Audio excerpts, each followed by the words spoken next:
Secular Bharat news और BBC news 24 देखने वाले तमाम दोस्तों और दर्शकों को सुल्तान भारती की तरफ से आदाब, नमस्कार, सत श्री अकाल। हमने तो भूतों पर भी भरोसा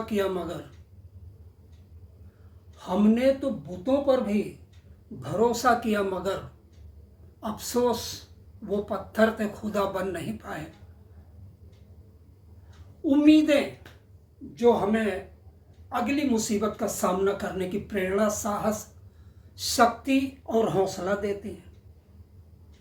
इस उम्मीदों ने ही हमें जिंदा रहने की परिभाषा बख्शी है और जिंदा रहने का सबूत दिया है। क्योंकि निराशा तो किसी भी समस्या का हल नहीं है, हमें कमज़ोर करने की सबसे सशक्त प्रक्रिया है। और इसीलिए ईश्वर भी कहता है कि मायूसी कुफ्र है, मायूस नहीं होना चाहिए।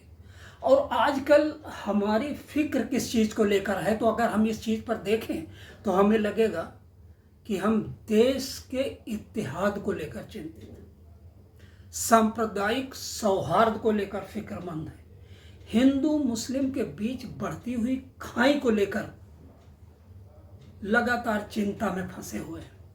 और इसी को दूर करने के लिए सारे अपनी अपनी तरफ से प्रयास कर रहे हैं। जो भी संभावनाएं नजर आती हैं हम उसे टटोलते हैं। और इसी प्रक्रिया में आज से 6 दिन पहले 22 सितंबर 2022 को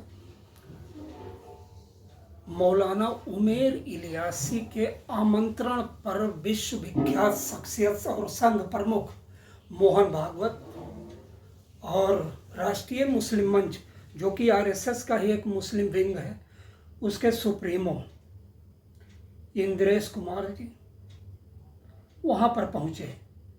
बताया यह गया, देश की नज़रें भी इसीलिए इस मीटिंग की तरफ लगी हुई थी क्योंकि एक अहम मीटिंग थी और दोनों संप्रदायों के टॉप लेवल के बुद्धिजीवी वहाँ पर इकट्ठे थे। तो पूरे देश को और दोनों समुदायों के सभी प्रतिनिधियों को और जनता को भी इस चीज की ललक लगी हुई थी, इस चीज पर नजर लगी हुई थी और इस चीज की उम्मीद लगी हुई थी कि देखो इस मीटिंग का क्या नतीजा सामने आता है। और बताया गया कि इस मीटिंग का उद्देश्य है दोनों समुदायों के बीच की खाई को पाटना। और इस मीटिंग से बताया गया कि सांप्रदायिक सौहार्द बढ़ेगा, दूरियां कम होगी, नफरत हटेगी और मदरसों का विकास भी शुरू हो जाएगा। लेकिन वो आए बज़्म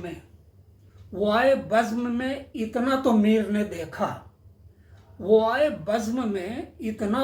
ने देखा, फिर उसके बाद चिरागों में रोशनी न रही। वजह क्या हुई?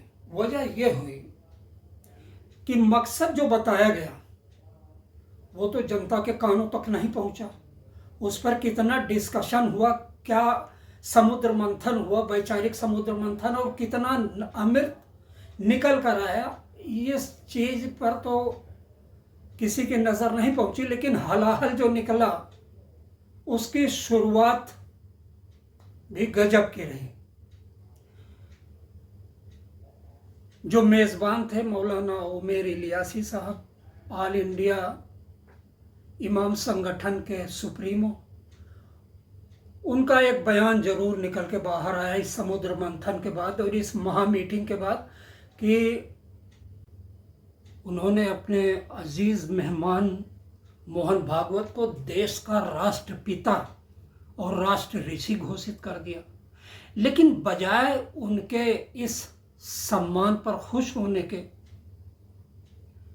विद्वान मोहन भागवत ने तुरंत प्रतिक्रिया देते हुए मेजबान को रोक दिया कि देश में एक ही राष्ट्रपिता काफी है। उनके इस जवाब से मेजबान पर क्या गुजरी होगी ये तो नहीं कहा जा सकता। लेकिन उसके बाद में सोशल मीडिया पर उनके इस बयान की खूब धज्जियां उड़ाई गई। जनता, व्यक्ति विशेष, बुद्धिजीवी और देश के चिंतक जो सोचते थे कि वहां मीटिंग में बात होगी सौहार्द कायम करने की, बात होगी खाई पाटने की, तो वहां पर क्या इसी एक मुद्दे पर लेकर समुद्र मंथन चला कि देश में किसे राष्ट्रपिता माना जाए और किसे राष्ट्र ऋषि का दर्जा दिया जाए। और क्या मेजबान को यह हक हासिल था कि वो किसी को भी बगैर उनकी राय, इवन उनकी राय भी न ली जाए और उनको राष्ट्रपिता घोषित कर दिया जाए। जाहिर सी बात थी कि मोहन भागवत जी से अगर पूछा गया होता तो वो पहले बता देते, लेकिन इसके बावजूद उन्होंने साबित कर दिया कि ये मीटिंग किसके लिए थी।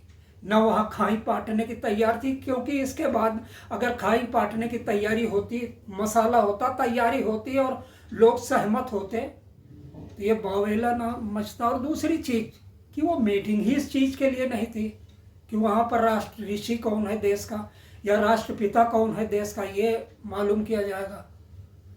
और मैं तो कहता हूँ कि मोहन भागवत जी की समझदारी ने भक्त को एक बहुत बड़ी बहस और विवाद से बचा लिया।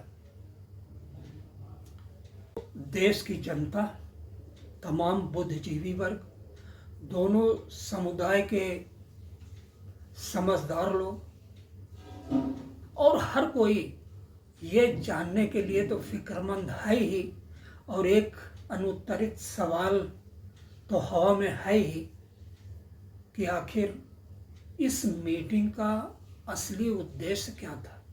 और अगर असली उद्देश्य वही था और मीडिया ने, सोशल मीडिया ने और तमाम बुद्धिजीवियों ने यह राष्ट्रपिता और राष्ट्र ऋषि को पकड़ के हवा में झांझ मजीरे बजाने शुरू कर दिए, तो असली मुद्दे में, असली बहस में, असली समुद्र मंथन में कितना रत्न निकला भाई, कम से कम उसका भी खुलासा होना चाहिए।